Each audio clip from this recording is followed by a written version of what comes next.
உன் புரிதல் நிமித்தமாக ஒரு தாற்பத்தியை உற்பத்தி பண்ணிக்கோ. நான் இப்படித்தான் வாழப்போகிறேன், நான் இப்படி தான் வாழ்வேன்னு யார் சொல்லணும்? நான் சொல்லணுமா, நீ சொல்லணுமா? எனக்கு தெரியாது உன் தேவை, உனக்கு என்ன சூழ்நிலை எனக்கு தெரியாது. ஆனால் உன் சூழ்நிலை தெரிஞ்சால் நான் உதவ முடியும். நான் உனக்கு உதவுறேன், நீ அசிங்கமாக பார்க்குற என்ன. நான் என்ன பண்ணுறேன், உனக்கு உதவுறேன், நீ நல்லா இருக்கிறதுக்கு ஐடியா சொல்கிறேன். நீ நல்லா இருக்க தான் பேசினே இருக்கிறேன். நான் நல்லா இருக்க பேசிக்கிறேன். நானும் நல்லா இல்லாமல் இப்படி இன்னும் நல்லா இருக்க முடியும்? நீ தண்ணியில் மூழ்கிட்டேன், கீழே ஊன்ட்டேன்.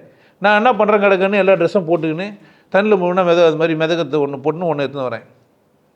அப்போ தான் நீ என்ன பண்ண முடியாது, என்னை பூச்சி இழுத்தாலாம் சாக முடியாது. எல்லாத்தையும் எவ்வளோ போட்டு குச்சா என்ன பண்ணுவேன் என்ன?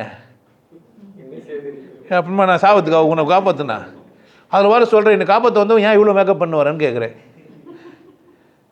அப்போ தானே நான் என்ன பண்ண முடியும்? உன்னை என்ன புரியல உனக்கு? அப்போ தானே அவன் அங்கே இருந்தால் தானே நான் புரிய வைக்க முடியும்னு உனக்கு புரியல.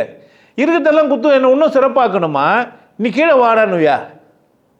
இன்னும் புரியல. இன்னும் கொஞ்சம் சேஃபாக வாங்க, கயிறு நல்லா ஊக்க நிறைய கட்டுங்க, அப்படி தானே சொன்னான். அந்த சிலிண்டர் நல்லா வைங்க, ஆக்சிஜனில் ஃபுல்லாக தான் பார்த்துங்க, அப்படி தானே சொன்னான். நீயே தத்துரி சொல்ல முடியும் எனக்கு ஆலோசனை? நீ சொல்ல முடியும்? பிரச்சனை இருக்கிற நீ சொல்ல முடியும்? யார் தான் செய்யணும் இதை? அதையும் யார் தான் செஞ்சீங்கன்னா அதை தான் நான் பண்ணுகிறேன். நான் பேசுறதோட தாத்பரியம் என்ன அப்படின்னு கேட்டேன்னா, நீ தத்தளிக்கிற, நான் எல்லாத்தையும் மாட்டினுக்கிறேன். நீ என்ன நினைக்கிறேன்னா, என்னை சாவு விட்டு வேடிக்கை பார்க்குறேன்னு நினைக்கிறேன். கிடையாது. நான் என்ன பண்ணுகிறேன்னா, உன்னை காப்பாற்றுறதுக்கான முயற்சியை செய்கிறேன். அப்படி தானே? ஆனால் நீ என்ன நினச்சிங்கிற, ஐயா காப்பாற்ற வரல தெரிந்தா அவ்வளோ மாட்டின்னுக்கிறாரு. மாட்டலைன்னா நீ ஒத்துப்ப?